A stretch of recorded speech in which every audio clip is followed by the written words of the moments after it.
política es una gran docente, entonces, más bien valiéndonos de, de ese antecedente de su carrera política, es una gran, que nos cuentes un poco sobre las elecciones departamentales. Bueno, bárbaro. Primero, muchas gracias por la invitación. Decirle que la iniciativa me parece formidable porque las elecciones departamentales son un lugar inhóspito para las mujeres. La política es un lugar inhóspito para las mujeres. Hemos avanzado, pero a paso muy lento para lo que es, para lo que son las virtudes de la democracia uruguaya, que las tiene y muchas. Pero en el ámbito departamental nos va peor. Victoria, Ivonne, Fabiana, Viviana, Natalia, nos va peor que en el ámbito nacional. Entonces, quería felicitarlas muy especialmente por esta iniciativa en este momento. Solo por arrancar con un dato, tenemos 171 candidaturas a los gobiernos departamentales que se están presentando en este momento. Y adivinen cuántas son mujeres. Menos de 30, solo 27 son mujeres.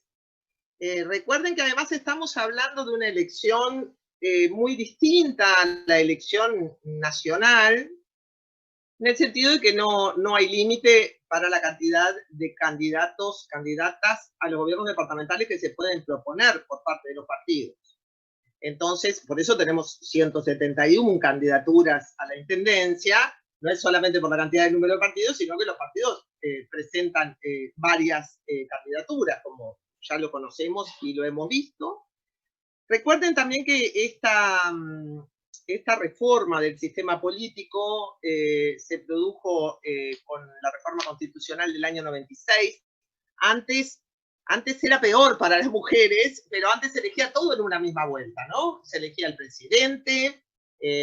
Muchas de ustedes deben ser muy jóvenes y no lo recuerdan, pero también cuando elegíamos al presidente, antes lo elegíamos como elegimos a los intendentes ahora, es decir, también se presentaban y el candidato más votado, el partido más votado, terminaba siendo el presidente de la República. Entonces, bueno, qué sé yo, los últimos presidentes blancos y colorados ganaban como con el 16% de los votos, una cosa así. Luego eso, en esa reforma constitucional, se cambió y aparecieron las candidaturas únicas a presidente con las elecciones internas. Pero esto no funciona así para las elecciones departamentales, que siguen teniendo esta misma lógica. Entonces, el hecho de que haya más posibilidades de presentar candidaturas a los gobiernos departamentales no ha redundado en un beneficio para las mujeres. La reforma constitucional de 1996, además, fue la reforma que consagró el balotaje y separó las elecciones departamentales de las elecciones nacionales. Eso es bueno. Por lo pronto el Frente siempre peleó por eso, para darle más importancia al ámbito departamental, pero para las mujeres implicó un desafío extra, que es el desafío de la plata, ¿no? El desafío de la plata. Las campañas se volvieron más caras, están las campañas para diputadas, las campañas para edila, la campaña para la intendencia, o sea, para la mujer también implicó una carga más importante y más onerosa de dinero y recursos que las mujeres tienen mucho menos que los hombres. Pero entonces, desde las elecciones que consagraron el balotaje, las primeras que tuvimos fueron en el año 2004, hasta ahora tenemos esta instancia separada de elecciones departamentales y luego se agregó una complejidad más, que fue la ley de descentralización del año 2009, que consagró la elección de los municipios. Entonces ahora, en estas exactamente, el tercer nivel de gobierno, que es también, digamos, desde mi punto de vista, también para las mujeres, sería una oportunidad, pero resulta que tampoco parece serlo. Entonces, exactamente, Victoria. Bueno, también te quería hacer una pregunta respecto al tercer nivel de gobierno, pero bueno, no me quiero adelantar tampoco.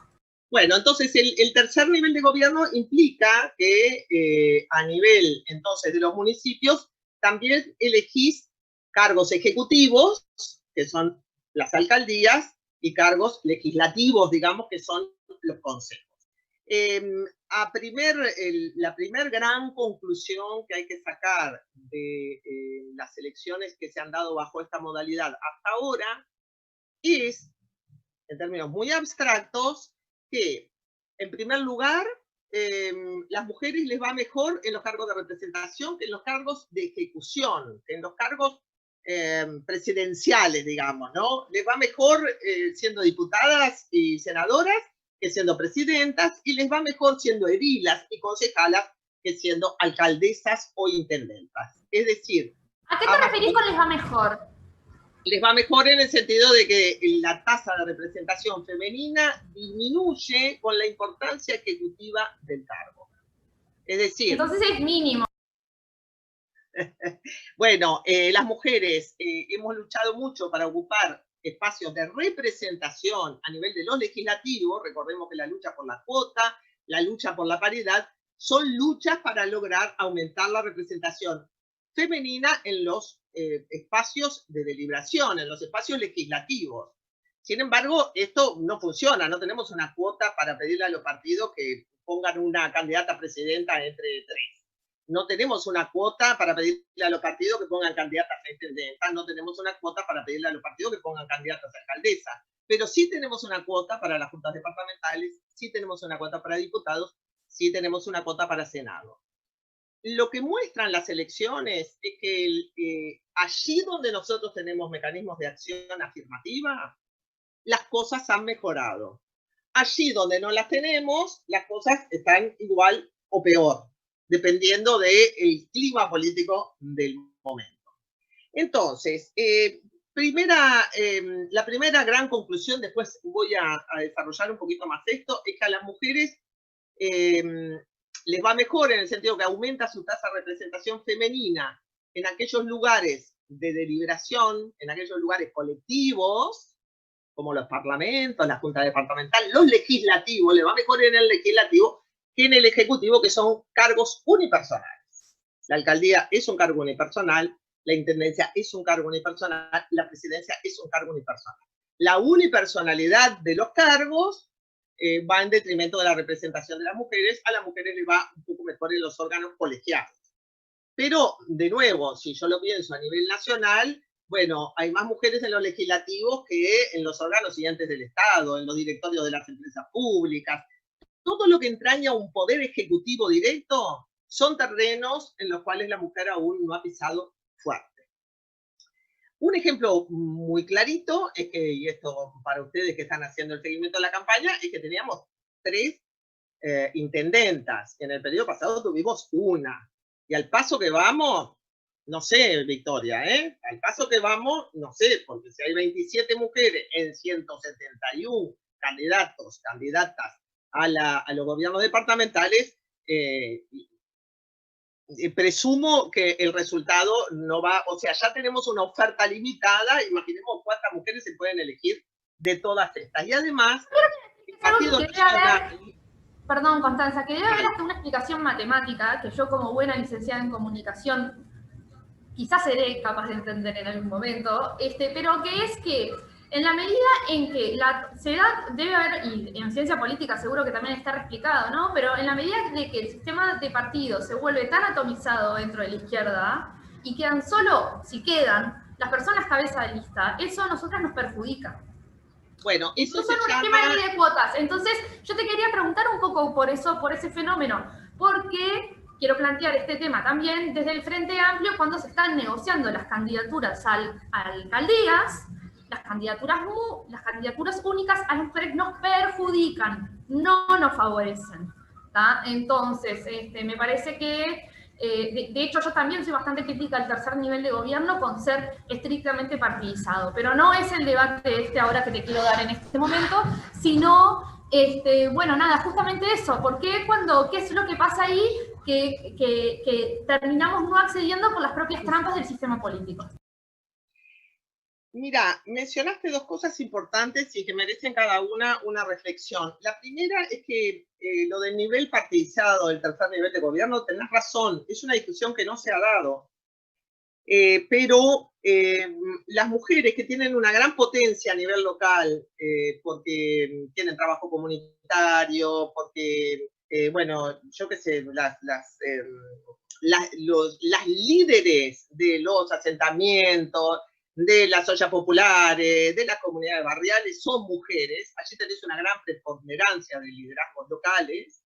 Sin embargo, el tercer nivel de gobierno reproduce exactamente la misma estructura partidocrática del segundo y del primer nivel de gobierno. ¿Cuál es la razón por la que esto es así? Y bueno, porque se precisaban mayorías especiales para crear el tercer nivel de gobierno, porque es una modificación de leyes electorales, y cuando los partidos se pusieron de acuerdo para aprobar la ley de descentralización, repitieron en miniatura lo que ya tenían. Es decir, valen las mismas reglas que valen para los partidos. ¿Por qué los partidos hacen esto? Porque los partidos buscan reproducir su poder aún en las estructuras subnacionales, y a nadie se le ocurrió sacar la arquitectura partidaria para consolidar este tercer nivel de gobierno. Entonces me parece relevante lo que decís, porque nunca se menciona por qué el tercer nivel de gobierno, en vez de recoger las experiencias comunales, la Intendencia de Montevideo hizo cosas en este sentido, cuando creó los centros comunales zonales, sus consejos, lo hizo justamente tratando de rescatar las trayectorias del liderazgo barrial y vecinal con independencia de la estructura partidaria. Y quizás si hubiéramos seguido ese camino, a las mujeres les hubiera ido mejor, pero a las mujeres en el tercer nivel de gobierno les va igual o peor que en el primer y en el segundo nivel de gobierno. ¿Por qué les va igual o peor? Primero, en el segundo y tercer nivel de gobierno, el peso del interior es muy superior al peso de Montevideo. Muy superior, porque es una intendencia contra 18. Entonces, en Montevideo hay más participación femenina. Uno ve la evolución de la tasa de participación femenina en la Junta Departamental en Montevideo, y hoy estamos en 38. En el interior estamos en 27, y la mayoría de los departamentos en 20. Entonces, el peso del interior es mucho más importante en estas elecciones departamentales que en las elecciones nacionales, donde en Montevideo más o menos pesa la mitad. Por eso, cuando ves la estructura de la Cámara de Representantes, ves el peso de Montevideo. En segundo lugar está lo numérico, como vos decís, que se llama la variable tamaño de la circunscripción. Si la mayoría de los departamentos del país eligen 2 diputados, por ejemplo, ¿no? Y entonces los 2 diputados se eligen entre los 2 partidos más grandes. Ya eso reduce la representación proporcional. Por eso una cosa importante y un consejo que les doy como comunicadoras a las mujeres, que nosotras siempre tenemos que estar a favor del aumento del tamaño de la política, nunca en contra. Cada vez que ustedes oigan que quieren reducir, que son muchos diputados, que son muchos senadores, hay que abrir el ojo, porque la reducción del tamaño de los representantes a quien perjudica más especialmente es a las mujeres. Sí, eso es cierto, pero también incluso multiplicando los organismos, ¿no? Generando otros niveles de gobierno, pasa lo mismo también. O sea, está claro, bien lo pero que vos, en vez de 2 diputados por departamento, tuvieras 4 diputados, no solamente mejorás la representación proporcional, en el sentido que le permitís a los partidos más chiquitos su posibilidad de tener una representación, sino que también aumentarías, por el tamaño de la circunscripción, la probabilidad de que eligieran mujeres. No quiere decir que eso se vaya a dar, ¿no, Victoria? Quiere decir que eso podría pasar. Entonces, esta es una primera recomendación. Y además la democracia, el tema del costo de la democracia, es un tema de pura demagogia. La democracia no sale cara a sostener nada, el Parlamento, y no sale nada. Nada, mucho más caro sale la deuda externa, no sale nada. Entonces, la discusión, la recurrencia a ir a un sistema unicameral o reducir el número de representantes, va en contra de los partidos menores, y va en contra de la subalternidad política, va en contra de los partidos menores y va en contra de las mujeres. Entonces, ¿a qué se le llama al efecto tamaño de la circunscripción? Que si el Partido Nacional o el Frente Amplio solo tienen la chance de sacar un diputado, las presiones del poder de los partidos para poner a sus delfines, digamos, o a quienes son los elegidos por los jefes políticos. Los jefes políticos son todos hombres, ¿no, Victoria? Esto es una cosa importante y no numérica. Los jefes políticos son hombres, no solamente los hombres son los jefes políticos de los partidos, como vemos, ¿no? Manini, Río, Luis Lacalle, Pou, Javier Miranda, en el frente hay más dificultad para saber quién es el jefe político, son todos hombres, pero además los jefes sectoriales son hombres. Hay muy raras excepciones, una de ellas fue Verónica Alonso.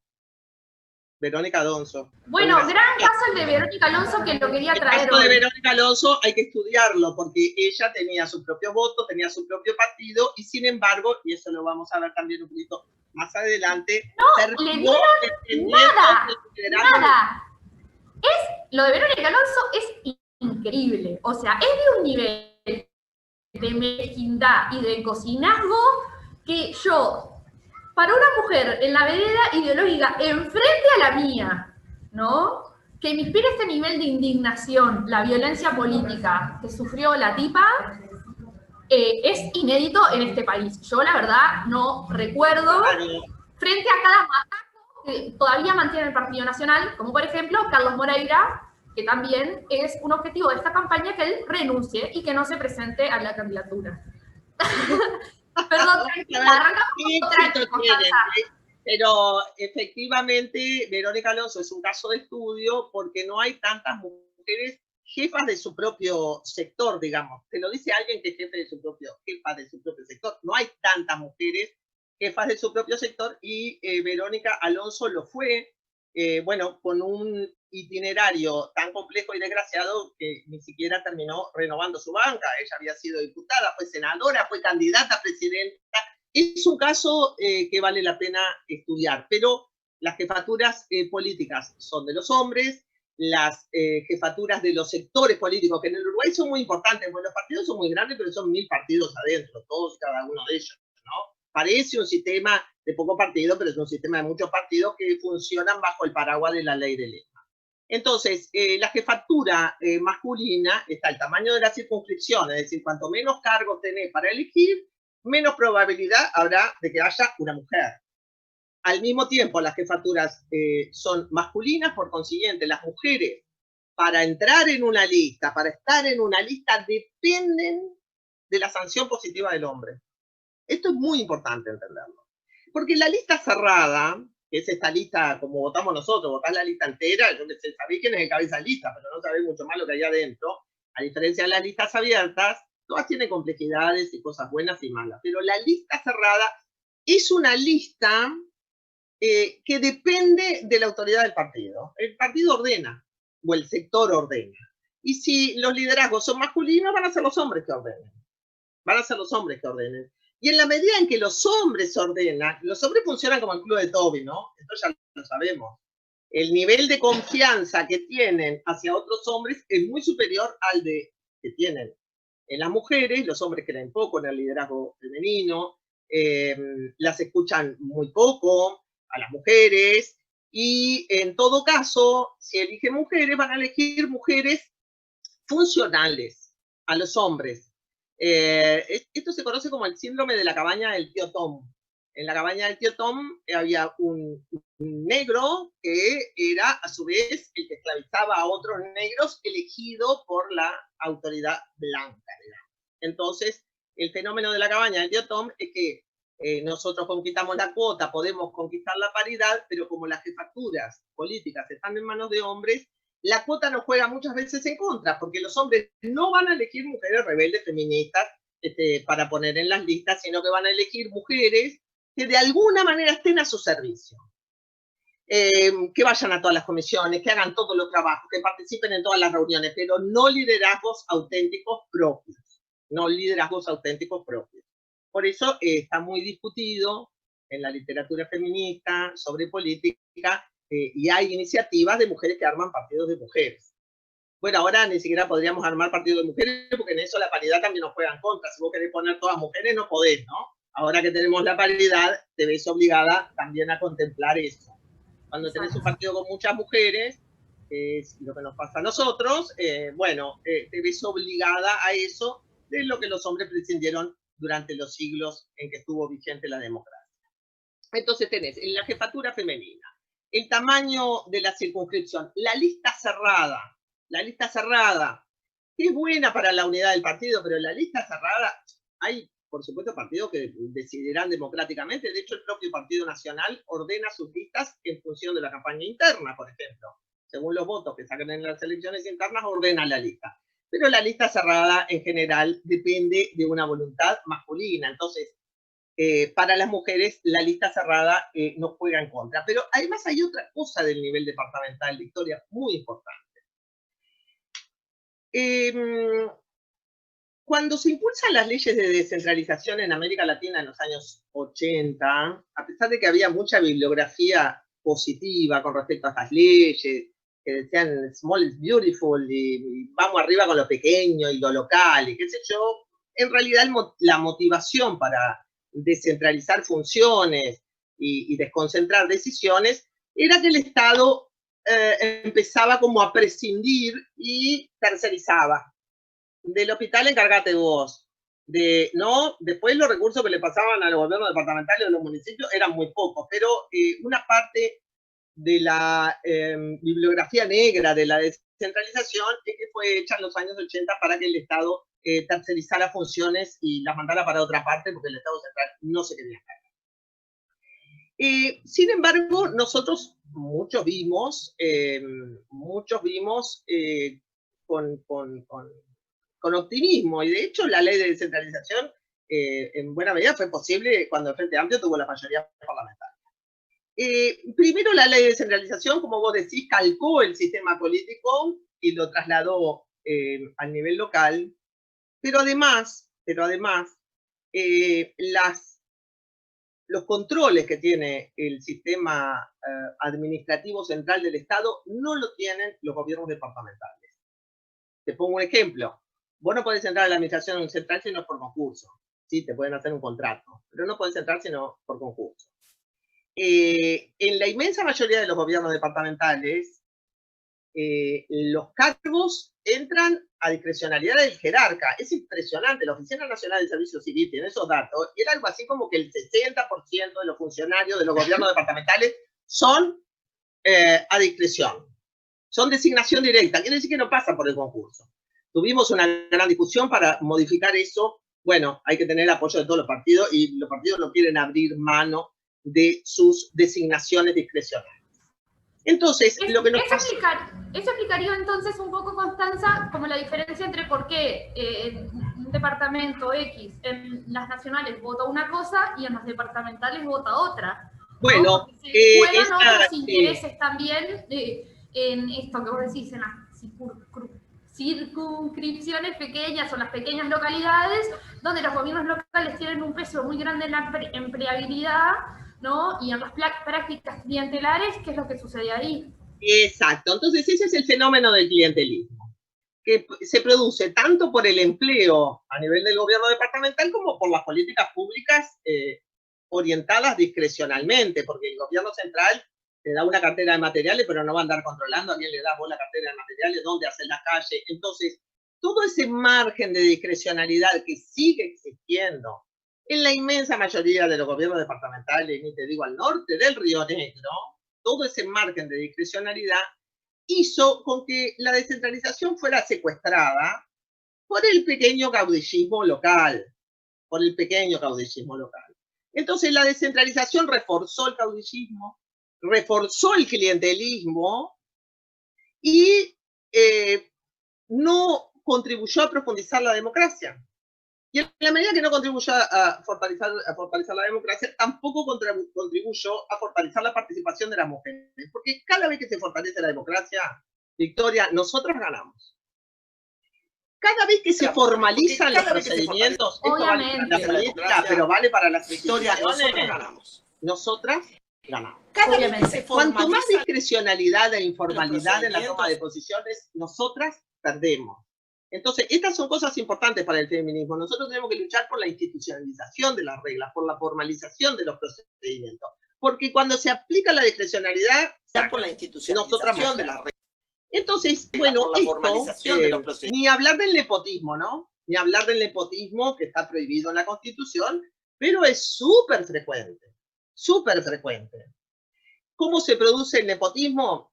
De la misma manera, si vos tenés comunidades pequeñas asignadas por la desigualdad estructural, bueno, lo más probable es que quien decide, esto se estudiaba mucho en Brasil, ¿no? Decían, bueno, vos te vas a Rondônia y el jefe de policía, el comisario, el cura, el diputado, esto se estudiaba mucho en Brasil, ¿no? Decían, bueno, digamos, el empresario, bueno, son la misma familia, ¿no?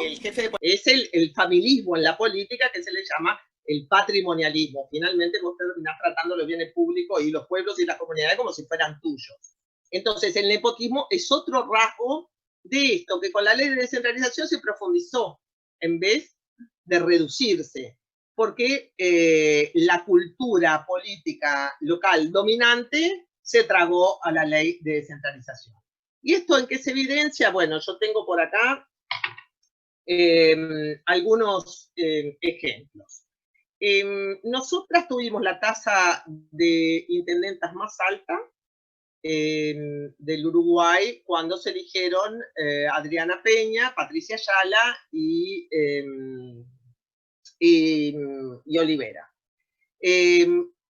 Inmediatamente que se eligieron estas tres intendentas, las encuestas de opinión, y yo vi varios artículos que decía, el rechazo a las intendentas mujeres es el más superior. Los índices de aprobación de las intendentas mujeres son los más bajos en el país. Bueno, esto es algo que como comunicadoras hay que rechazar. Hay que rechazar, porque no tiene sentido empírico. La tasa de desaprobación, eso es toda una lectura política, Donata. La tasa de desaprobación debe depender de muchas cosas. Pero no del género de la intendenta. Pero yo no. Sí, no puede ser una tasa en base a 3 casos, digamos.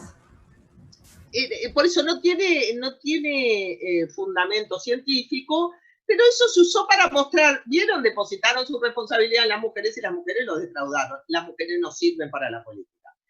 Nosotras ya estamos en una época en que nos parece increíble esa frase, pero a mí de joven, una de las frases que más escuchaba era una mujer, mirá, una mujer inteligente, como si la inteligencia y el sexo no fueran compatibles. O sea, ser mujer e inteligente ya era una correlación complicada. Mucha gente, se lo escuché a mucha gente, a muchos hombres y a muchas mujeres también. Una mujer inteligente. Mirá, encontrar una mujer inteligente. Entonces, esta idea de que las mujeres son básicamente estúpidas para la vida política es una idea que está desde los griegos hasta ahora, ¿no? La mujer es viva en el ámbito doméstico. Esta idea que no, yo no gobierno, pero gobierno en mi casa. Pero ¿a quién le importa gobernar en la casa, no? ¿A quién le importa el pequeño reinado de la casa? A los hombres les importa gobernar en el mundo público. Cuando un hombre le dice, me voy a cuidar a mis nietos, nosotras nos reímos. Porque decimos, mirá, nosotras cuidamos a los hijos, cuidamos a los nietos, hacemos política, y vos me decís, voy a cuidar a mis nietos, como si fuera la gran cosota.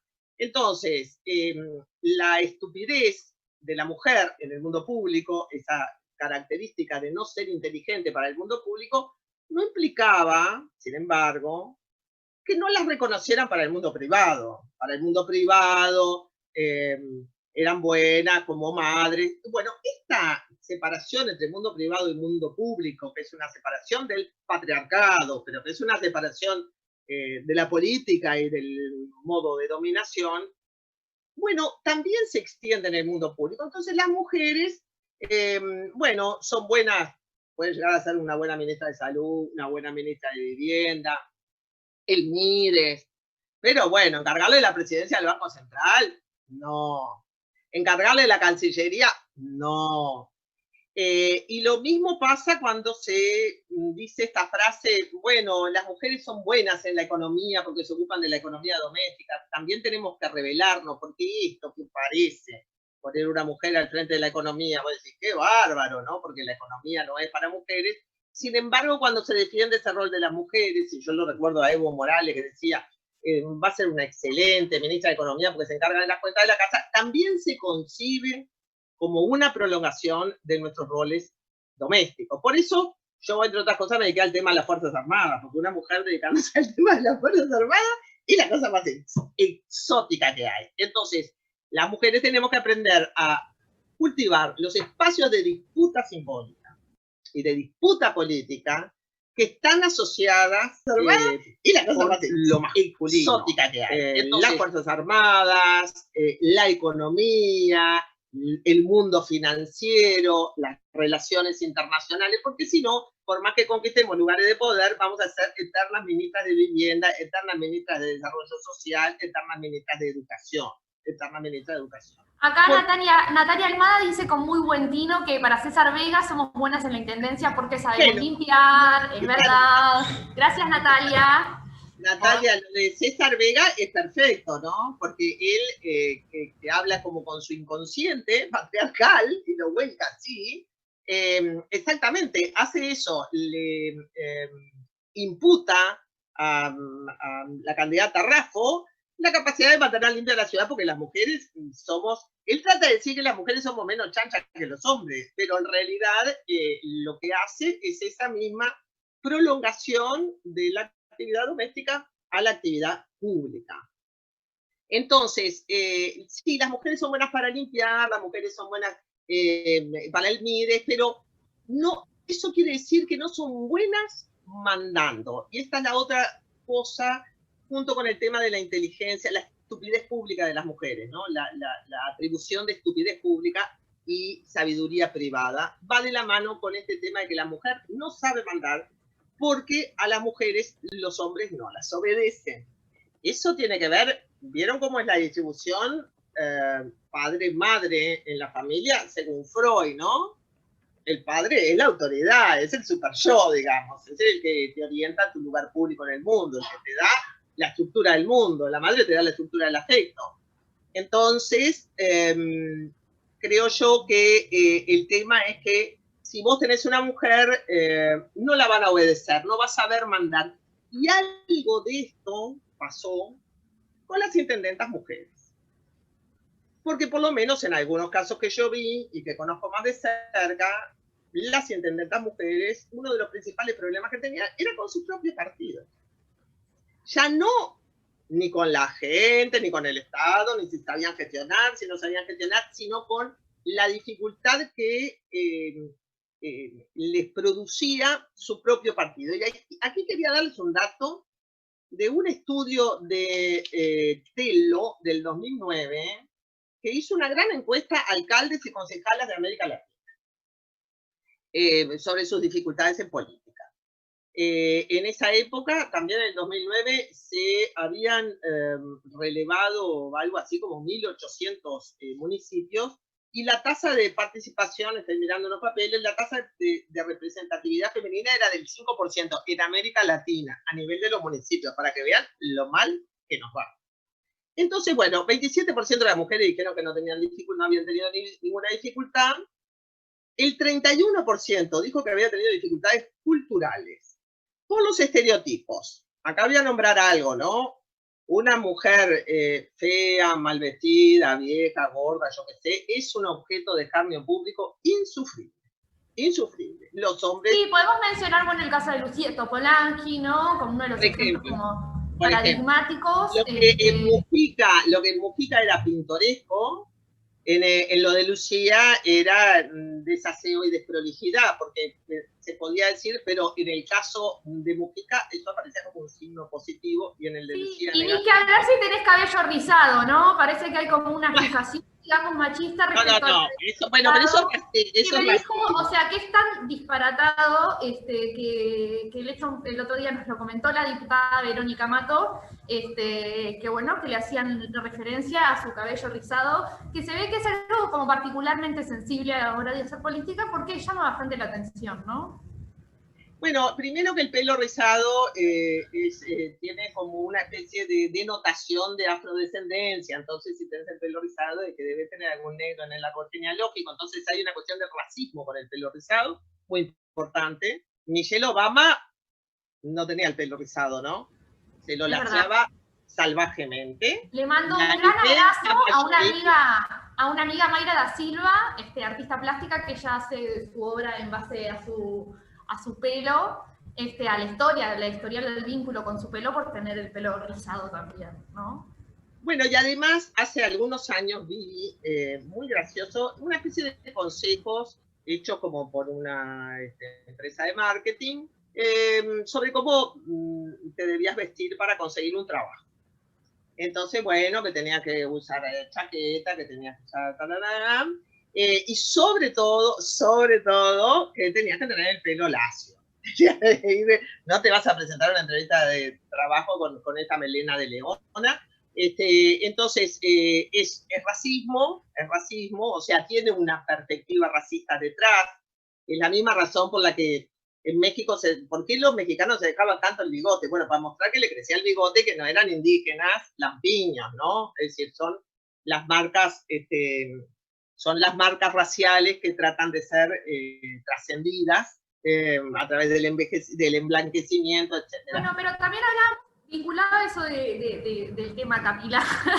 No, Ivonne el otro día decía, bueno, todos los manuales que hay como para mujeres políticas, citó, Ivonne, si me podés ayudar como por ahí, tirándome la data, justamente pensando en las candidaturas de cómo, bueno, se les recomienda determinadas pautas que son súper represoras, anticuadas, heteronormativas, y muy conservadoras también para lo que es como la contemporaneidad de una mujer o una feminidad hoy también, ¿no? Es de un nivel de conservadurismo muy brutal.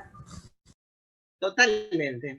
Otra de las cosas que a mí me llama la atención ahora con lo de Carolina Cose, que dice, una mujer dura, y digo, si es un hombre duro, nunca dirían que es un hombre duro, pero en una mujer se pega la simpatía, la amigabilidad, la dulzura, no vas, ¿no? La dureza de un hombre son las características asociadas a la división sexual del trabajo, ¿no? Que es la que queremos superar, que aparece con todas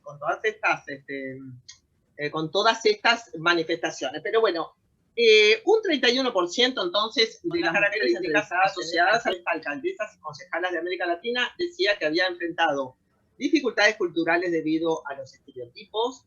Decía que le había resultado extremadamente complicado conciliar la vida familiar con la laboral. Esto es tremendo, porque las mujeres,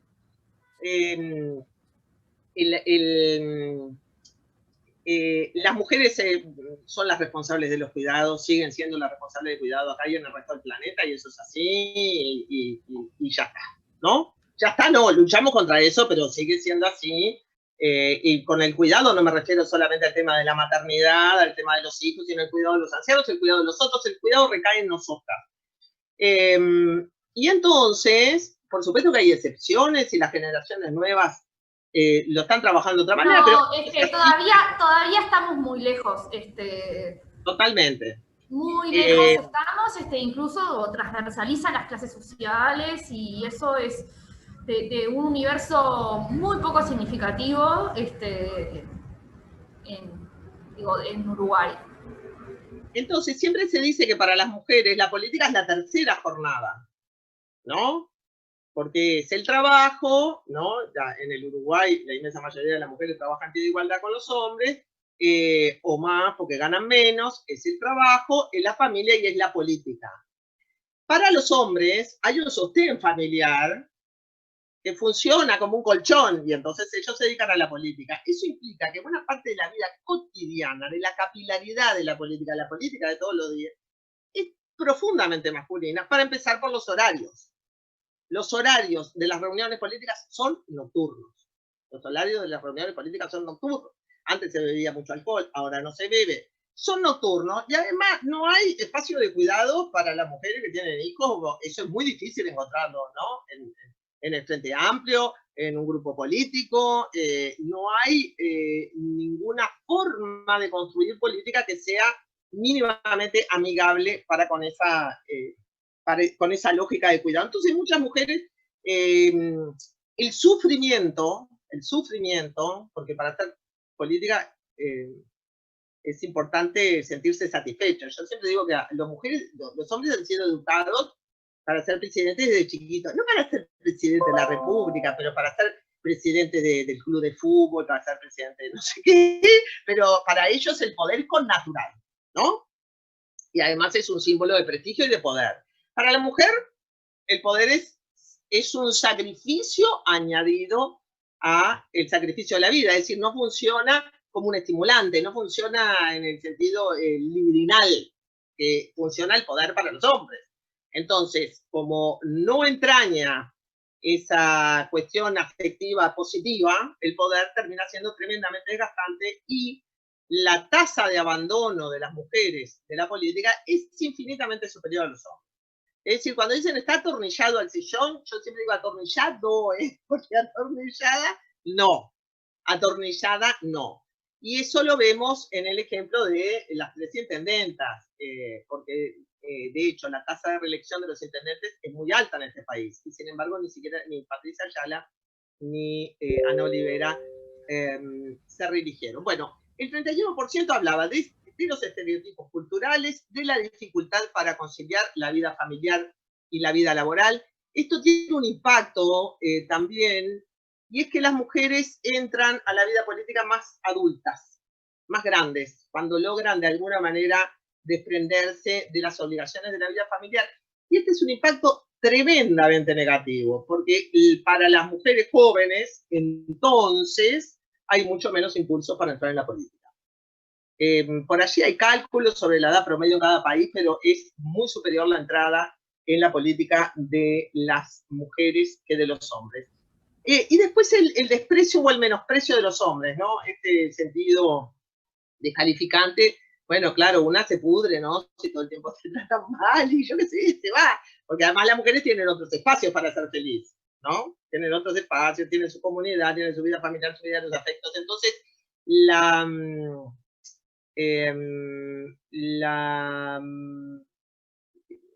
el estímulo a salir de la política es mucho más grande en las mujeres que en los hombres.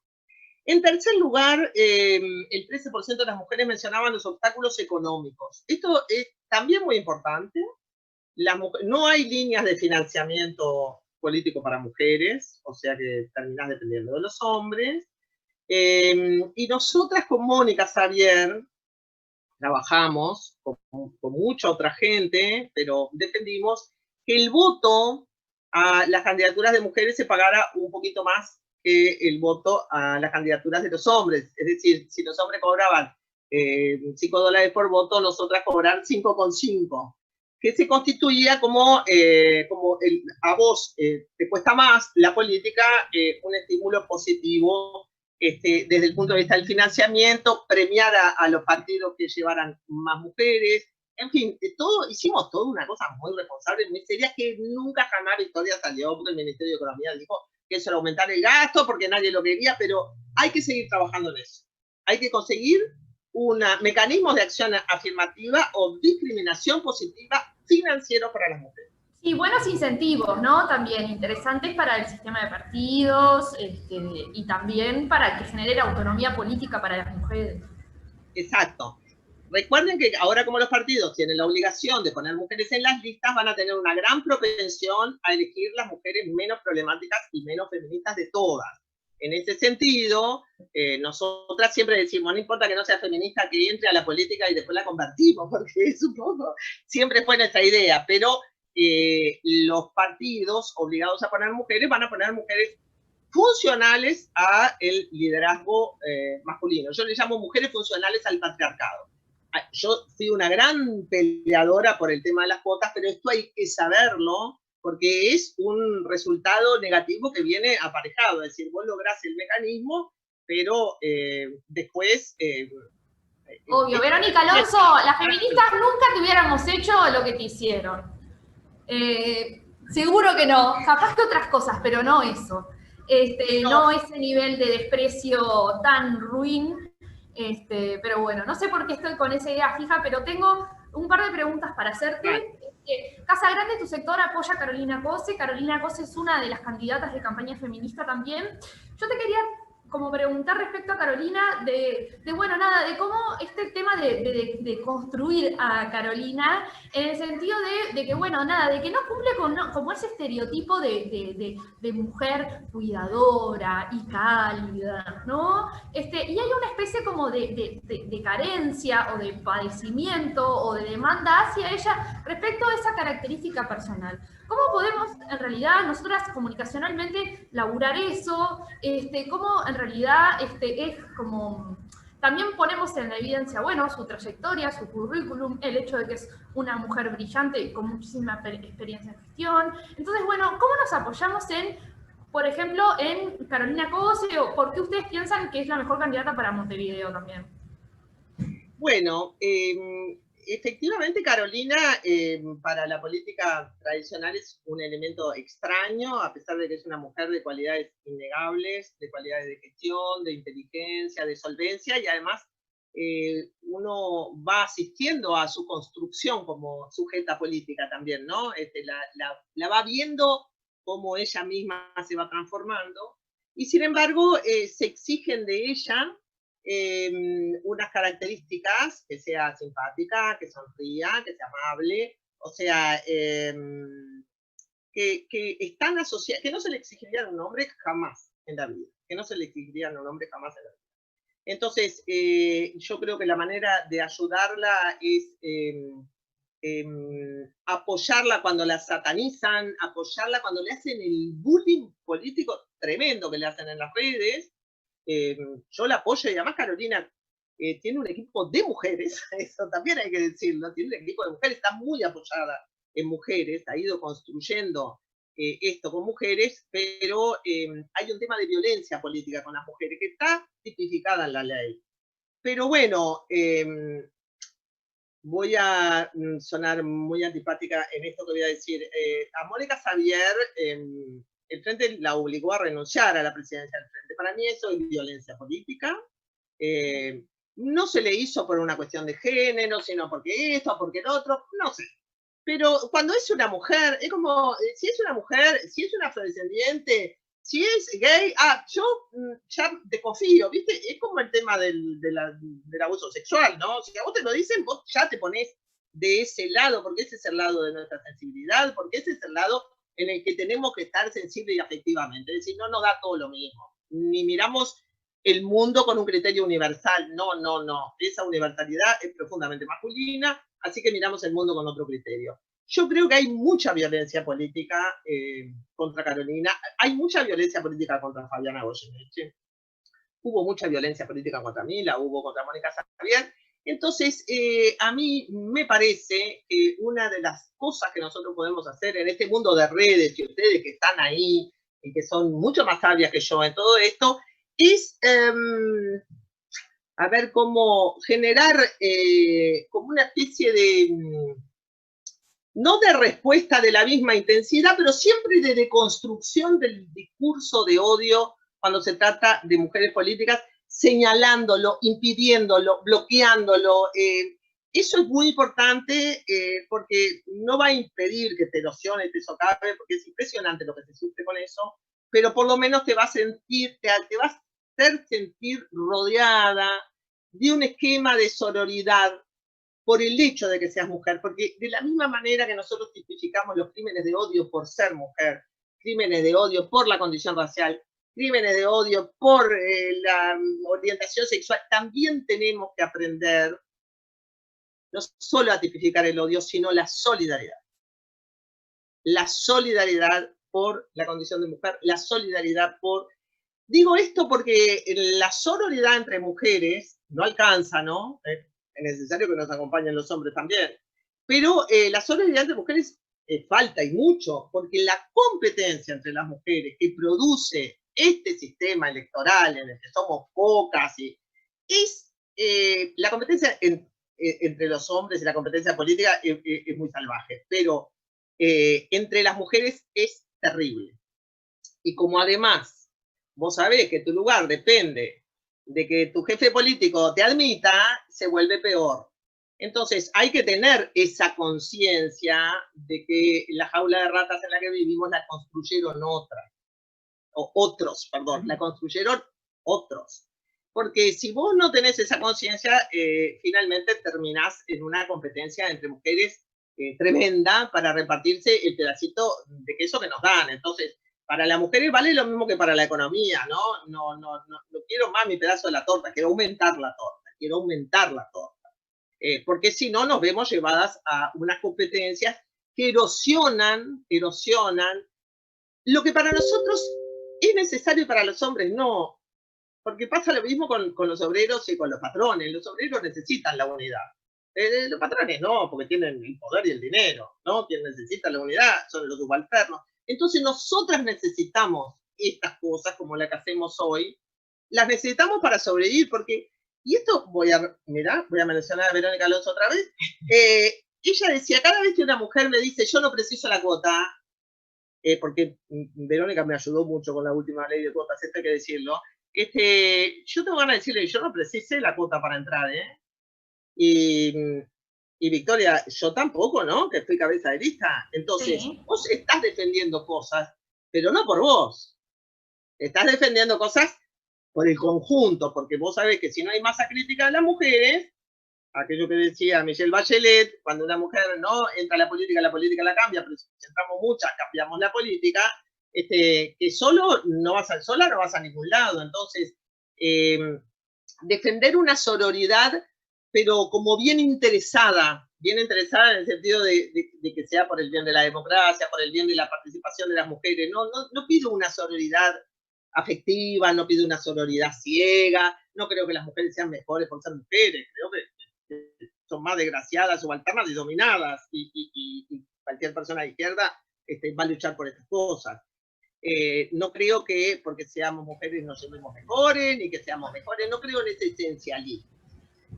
Pero sí creo que hay que desarrollar capacidades para cuidarnos entre nosotras, y entonces, como la violencia política es muy grande...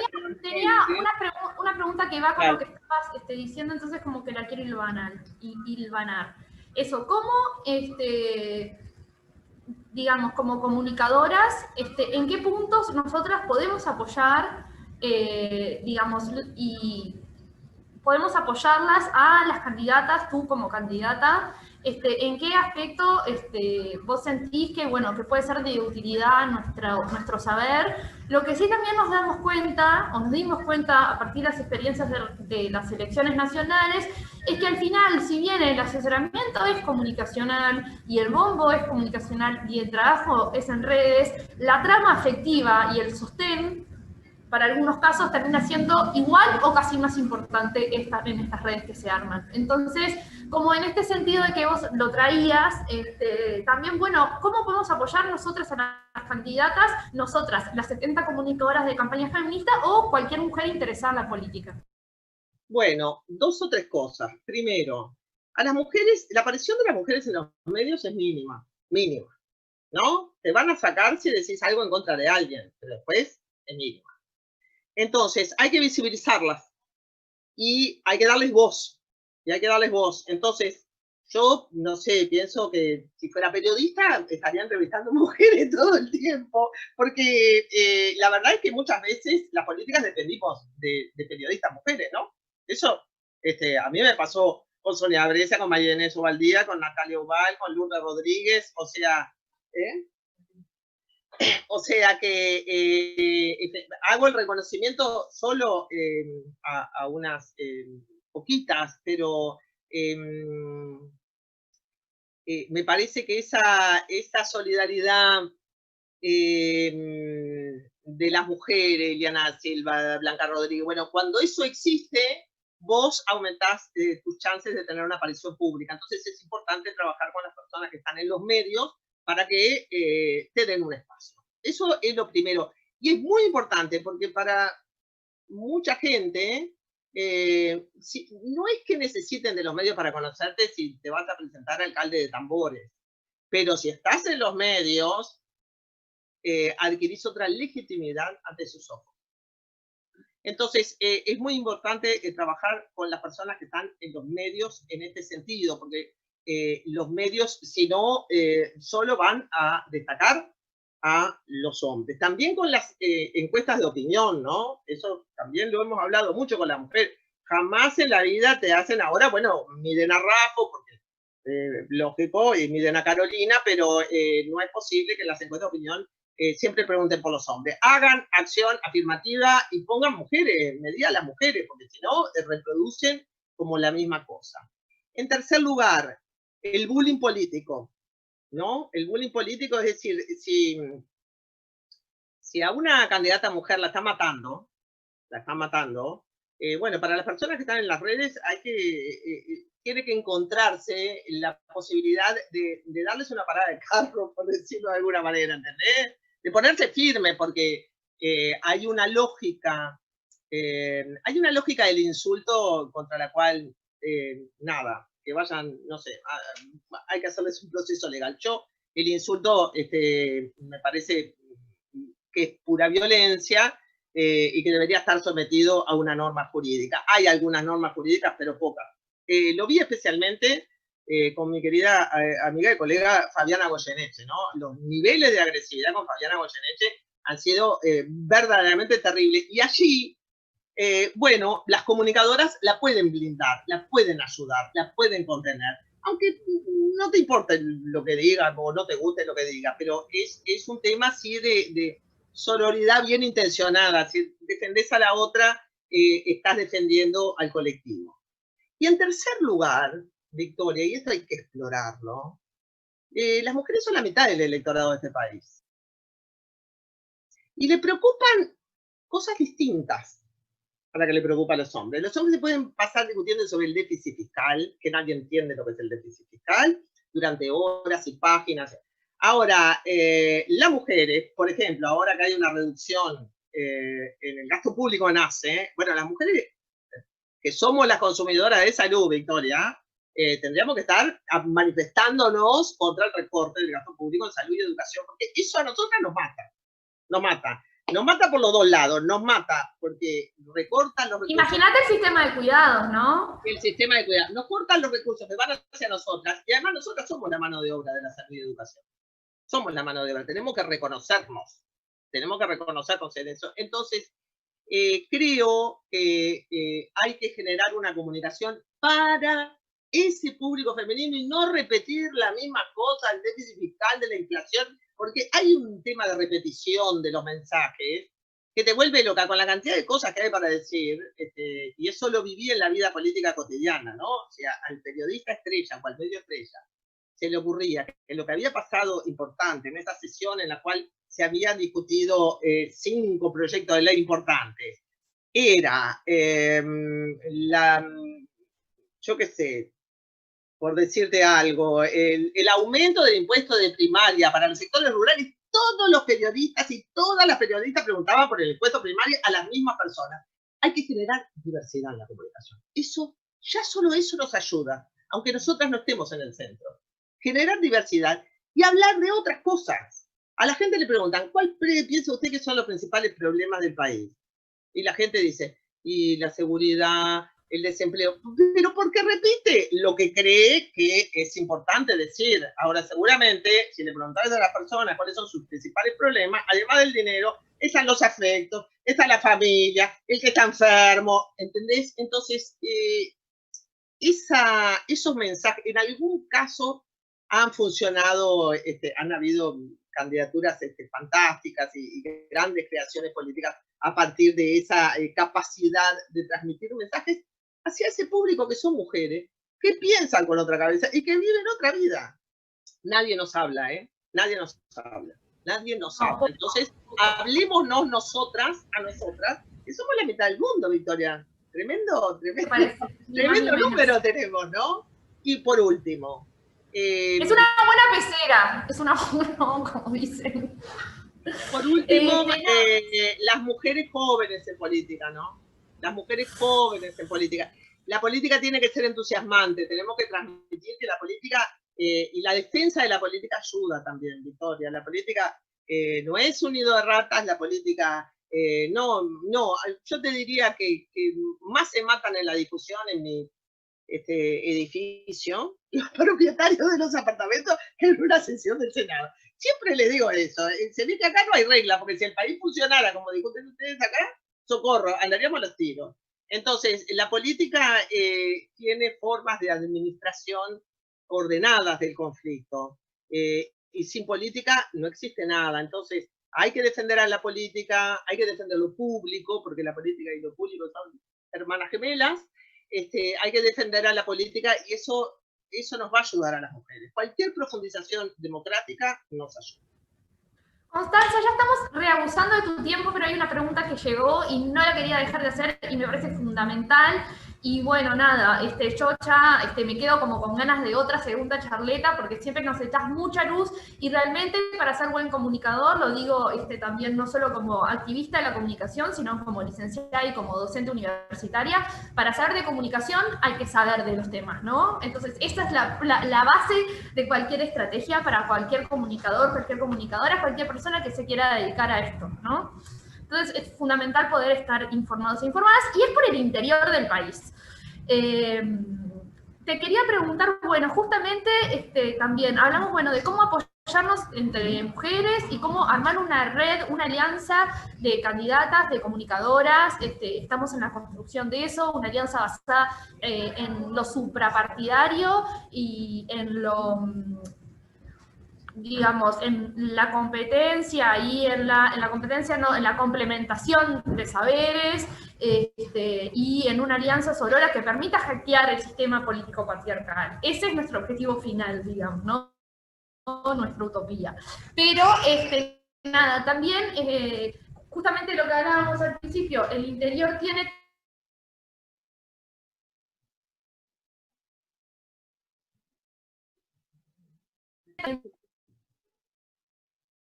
Estás congelada. entonces, y también, si bien tenemos helada. Sí, yo te veo como congelada, no sé el resto, y no te escucho en este momento.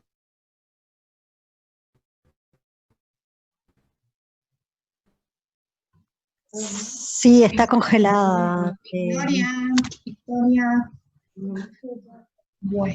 Reconectamos. Bueno, ¿quién está por ahí? Ivonne. Estoy yo, sí. Bueno. Me perdí en la pregunta. Bueno, yo puedo tratar de contestar lo que entendí de la Dale. pregunta, que es cómo ayudar a las mujeres en el interior profundo.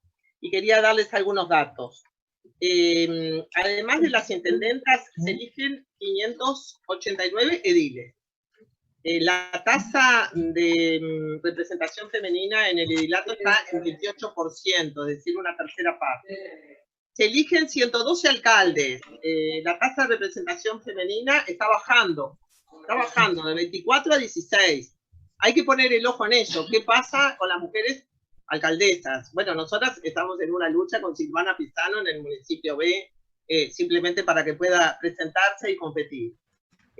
Concejales, en concejalas, bueno, andamos en 24%. Buena parte de las mujeres que se presentan en el interior del país tienen enormes dificultades para acceder a los medios, para crearse una campaña mínima, para manejar sus propias redes. No es sencillo, en el interior cuesta. Me parece que allí ustedes pueden hacer, y en el interior del interior, muchísimo más. Y además depende mucho de esas redes. Y les cuesta las redes y cómo tener un público. Yo creo que con toda la experiencia que tienen ustedes en esto pueden ayudar muchísimo, muchísimo. Cómo acceder a los medios de comunicación, y bueno, y cómo denunciar cuando los medios de comunicación te excluyen. Yo creo que esa ayuda, que a veces es como una ayuda un poco concreta, sirve. Y luego, Victoria, para el futuro tenemos que hacer una escuela de mujeres. Una escuela de oratoria, porque el problema no es que las mujeres hablen mal, que todos hablamos igual, sino que el pánico escénico es muy superior en las mujeres que en los hombres. Recuerden que con mi rara excepción tenemos una voz mucho más baja que los hombres, mucho más aguda. Esto ustedes no saben los problemas que da, porque los hombres, yo estoy acostumbrada a hablar fuerte y alto, porque tengo que dar clases ahora, hay micrófono, pero en la época que yo empecé no, pero todos en mi familia hablamos así.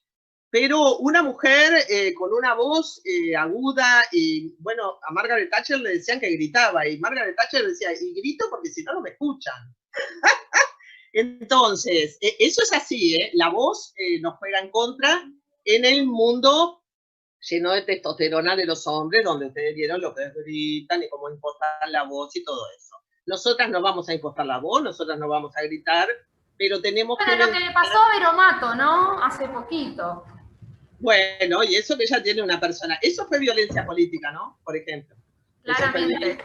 Y por suerte ahí reaccionó, el movimiento feminista reaccionó, y a mí me encantó eso, me encantó porque creo que cuando el movimiento feminista reacciona y es una reacción así como masiva, ellos dan un paso atrás. Entonces hay que... feminista y es también, yo creo que hay una mezcla de movimiento feminista, por supuesto, no nos voy a quitar el mérito cuando lo tenemos, pero también de sentido común de que realmente este lema, además de ser violento, o sea, además de ser violento políticamente, fue sumamente grosero y desagradable, ¿no? Como en sus modos, muy maleducado. Y completamente fuera del reglamento, ¿no? Completamente, yo no había visto una cosa así, completamente fuera de orden. Entonces, no, digo para nuestra escuela de mujeres, creo que hay que trabajar, bueno, todo el feminismo subalterno, los liderazgos afrodescendientes, los liderazgos de las mujeres trans. Yo he trabajado con eso, pero todo a puro pulmón, digamos, pero tenemos que estar quizá... perfeccionarnos o profesionalizarnos un poco más en la preparación para la política, que no es que nosotras la precisemos más profesionalmente, para nada, porque las mujeres están más capacitadas que los hombres, sino porque, yo lo veo en mis clases, los hombres siempre levantan la mano, no les tienen miedo al ridículo, y las mujeres me vengo a enterar de lo brillantes que son en el primer parcial. Entonces, son muchos siglos, son milenios de dominación, eso no te lo vas a desempolvar, pero bueno, hay herramientas para vencer el miedo, para vencer la vergüenza, para vencer el temor al ridículo, que pueden ser empleadas, y bueno, y impulsar a las mujeres a la política, decirle, nada, pelea por tu primer lugar, sí, pelea, porque ellos pelean por sus primeros lugares. Obvio. Te voy a hacer una última pregunta. Fabiana, ¿la querés hacer vos la pregunta? Leo acá la que mandaste. ¿Querés activarte el micro? Bueno, me activo, me voy a mostrar con los pelos como poquito, la pandemia ha hecho estragos. Bueno, no, rapidito, no puedo. Rapidito esto, ¿no? Que realmente, yo tengo el placer de conocer a Constanza del trabajo, yo trabajo en la universidad de muchos años, y bueno, por primera vez escucho que hablar del antirracismo no va con una pregunta orientada, sino que salió natural de Constanza. Eso la verdad que es de valorar, y más viniendo de la academia, cuando sabemos que la universidad con el tema racial es una omisión total. Entonces, mi pregunta es esta: ¿cómo hacer para que estos discursos fluyan en la política de esta forma como lo hizo Constanza? Sin tenerla que guiar para esto. Nosotros, la campaña feminista, uno de los puntos que tenemos es, bueno, que haya un compromiso con la lucha antirracista. Pero bueno, muchas veces tenemos que meter la cucharita. Es esa la pregunta para Constanza. Fabiana, a mí me ayudó vivir muchos años en Brasil, sin duda. Y además siempre hago el cuento de que cuando yo estaba en el liceo y me sacaron la cédula tenía tu identificación racial. Entonces eras blanco, negro o pardo, que le llamaban trigueño. Así que a mí me tocó trigueño, así que andaba ahí en el medio. Entonces eso nadie se acuerda porque eso fue en los años 70. Luego me fui a vivir a Brasil, y el feminismo antirracista en Brasil es poderoso, porque la discriminación racial en Brasil es tremenda, estructurante de esa sociedad, porque como la esclavitud fue estructurante de esa sociedad. Entonces, yo me vine con esa marca, y siempre me pareció que el Uruguay es un atraso, es un atraso en la conceptualización de estas cosas. De hecho, con Nicky Johnson armamos una reunión hace muchísimos años, como si te dijera 15 años, con los grupos afrodescendientes para ver cómo hacíamos una especie de incursión académica en eso, cómo lo íbamos incorporando a al campo de estudios de ciencia política, porque no había nada. Y recuerdo que eran las 12 de la noche y nosotros seguíamos discutiendo y el portero nos quería echar de la facultad. Sé que Niki ha seguido trabajando con esas cosas, pero a mí me parece que este país se cree muy blanco y no lo es tremendamente racista, es tremendamente racista. Y bueno, si nadie lo conceptualiza, Fabiana, empecemos nosotras, desde una perspectiva feminista. De hecho, cuando el Frente Amplio hace su declaración de antipatriarcal, que además veníamos con eso porque las bolivianas estaban con eso, bueno, ayer estaban las feministas negras y dijeron antipatriarcal y antirracista, y si no, nada, era la paloma hace unos años, y si nadie quiere hablar de esto, seamos nosotras las que empecemos, ¿no? Porque esto primero hay que mostrarlo, hay que develarlo, hay que visibilizarlo. No se visibiliza porque la construcción dominante y conservadora de este país es que vinimos de los barcos. ¿De qué barcos? ¿De qué barcos vinimos de los? No, vinimos de los barcos, entonces, si sos descendiente, siempre digo lo mismo, ¿no? Si sos descendiente de español, te parece que venís de un gran linaje, cuando los españoles, en un atraso, los españoles mandaban a los presos de España, porque en esto hay una experiencia maravillosa que hicieron los bolivianos, que hicieron los ecuatorianos, sobre la descolonización, que en nuestra querida Universidad de la República, Fabiana, dista de estar, no te digo en el primer lugar, no está ni en el décimo. Entonces, si nadie habla de eso, seamos nosotras. Y yo estoy en esa causa, ¿no? Debe ser por mi cutis trigueño. Pero muchas gracias. Conmigo cuenten siempre. Gracias. Un placer. Bueno, no sé si ninguna compañera tiene alguna otra preguntita. Le agradecemos muchísimo, Constanza, muchas gracias. Una docente con carpeta, de alma y corazón. Se nota que lo disfrutas mucho además. Entonces, recontra agradecidas. Nos dejas un montón de puntas para pensar, que capaz que después en otros ámbitos te volveremos a repreguntar. Pero bueno, muchas gracias por confiar en nosotras, por Campaña Feminista, en Media Red. Un saludo para todas las compañeras de Campaña Feminista, aquellas que están acá, aquellas más chicas que están en el 14 de agosto. Un saludo para todos y todas los estudiantes que están marchando en el Día de los Mártires Estudiantiles. Lamentamos superar en edad y ya haber pasado esa hermosa etapa que es la estudiantil, aunque es un pilar como fundamental. También lo pensamos mucho y estamos haciendo la cobertura a través de Media Red, también respecto a dicho evento, en un año y en un momento fundamental también